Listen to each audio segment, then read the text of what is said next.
Bonjour à toutes et à tous. Vous avez le salut fraternel des amis des syndicats Sodexo.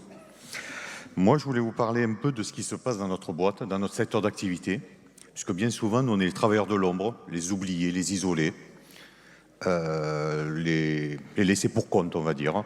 Et on l'a bien vu pendant cette crise. Il faut que vous sachiez quand même que nous, au niveau de Sodexo, on a eu quand même le plus gros PSE de la profession. Initialement, c'est 2280 salariés qui étaient sur le carreau.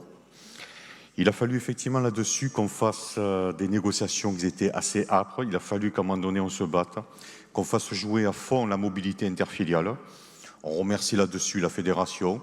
Je remercie Nabil, notre fédéral, qui nous a appuyés, qui a rencontré notre direction avec nous, qui à un moment donné a fait le nécessaire, voilà, parce que sans lui, effectivement, on n'en serait pas là. Alors aujourd'hui, sur 2280 postes qui devaient être supprimés, eh bien, officiellement, il n'y a eu que 497 licenciements secs. Donc c'est quand même une belle victoire quand on regarde où on en est.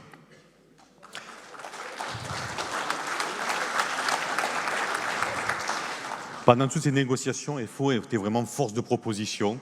On s'est retrouvé vraiment devant une direction qui, à un moment donné, cherchait la rentabilité, un peu comme chacun d'entre vous, tout ce qu'on a entendu ces derniers jours.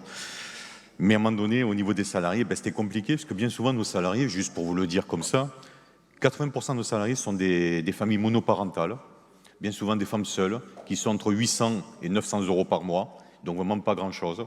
Et je vous demande effectivement, quand vous les croisez dans vos sociétés, à un moment donné, d'avoir un tout petit peu de respect, de regard pour eux, puisque dans certaines sociétés, on est vraiment intégrés, et à un moment donné, on fait partie vraiment de la société.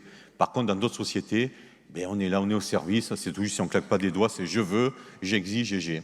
Il faut que vous sachiez quand même que certains de ces salariés, à un moment donné, le seul repas qu'ils font, et c'est pas pour pleurer sur la chaumière, c'est vraiment au niveau de l'entreprise qu'ils le font. Le soir, des fois, c'est un café au lait, parce qu'à un moment donné, il faut donner à manger aux enfants. Puisque 900 euros par mois aujourd'hui, c'est pas grand-chose. Donc je vous demande un peu d'humilité pour eux. Et à un moment donné, quand on a des renégociations de prix de salaire, tout ce qui s'ensuit, faites jouer à un moment donné la qualité des repas et aussi pensez à nos salariés. Puisque ce que vous réussissez à négocier en baisse au niveau de nos contrats, c'est juste à un moment donné, nos salariés qui vont le payer. Puisque la variable d'ajustement, c'est plus la nourriture. La variable d'ajustement dans nos sociétés, c'est uniquement la masse salariale. Voilà, merci pour eux. Bonne retraite à Diane.